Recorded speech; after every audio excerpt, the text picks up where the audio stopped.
Deuteronomy 24. Suppose a man enters into marriage with a woman, but she does not please him because he finds something objectionable about her, and so he writes her a certificate of divorce, puts it in her hand, and sends her out of his house. She then leaves his house and goes off to become another man's wife.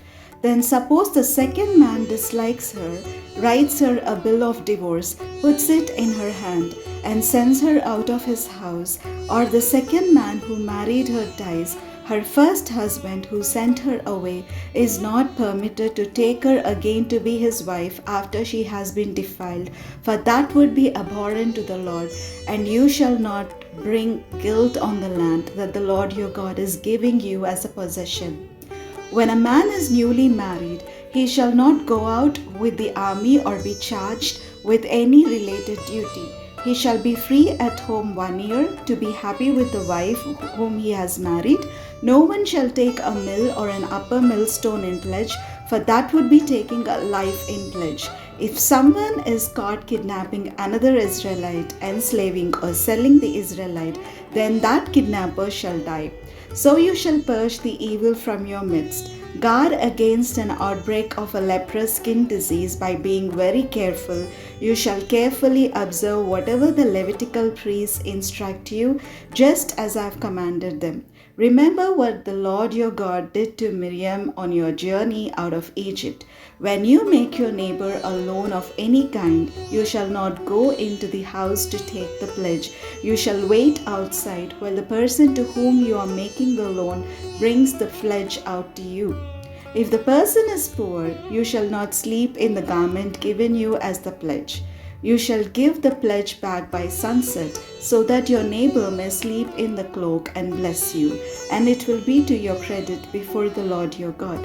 You shall not withhold the wages of poor and needy laborers, whether other Israelites or aliens who reside in your land in one of your towns. You shall pay them their wages daily before sunset, because they are poor and their livelihood depends on them. Otherwise, they might cry to the Lord against you, and you would incur guilt. Parents shall not be put to death for their children, nor shall children be put to death for their parents. Only for their own crimes may persons be put to death. You shall not deprive a resident alien or an orphan of justice. You shall not take a widow's garment in pledge.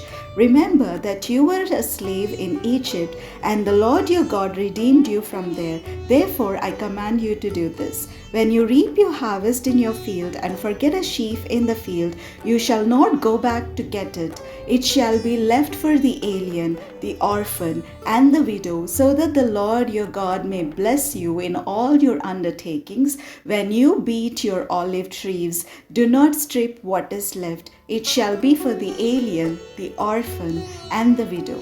When you gather the grapes of your vineyard, do not glean what is left. It shall be for the alien, the orphan, and the widow.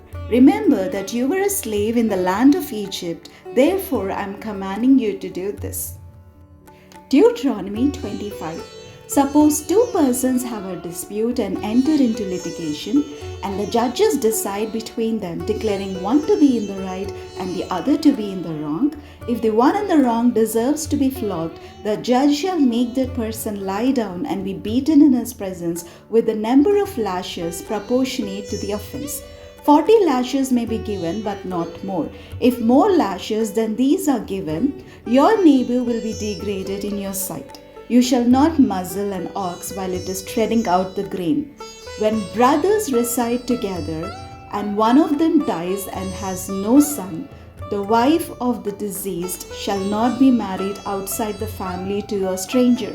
Her husband's brother shall go in to her, taking her in marriage, and performing the duty of a husband's brother to her, and the firstborn whom she bears shall succeed to the name of the deceased brother, so that his name may not be blotted out of Israel. But if the man has no desire to marry his brother's widow, then his brother's widow shall go up to the elders at the gate and say, My husband's brother refuses to perpetuate his brother's name in Israel. He will not perform the duty of a husband's brother to me. Then the elders of his town shall summon him and speak to him. If he persists, saying, I have no desire to marry her, then his brother's wife shall go up to him in the presence of the elders, pull his sandal off his foot, spit in his face, and declare, This is what is done to the man who does not build up his brother's house. Throughout Israel, his family shall be known as the house of him whose sandal was pulled off.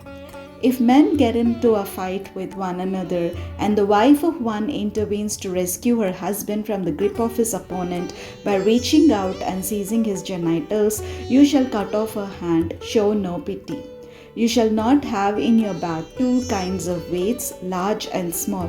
You shall not have in your house two kinds of measures, large and small. You shall have only a full and honest weight.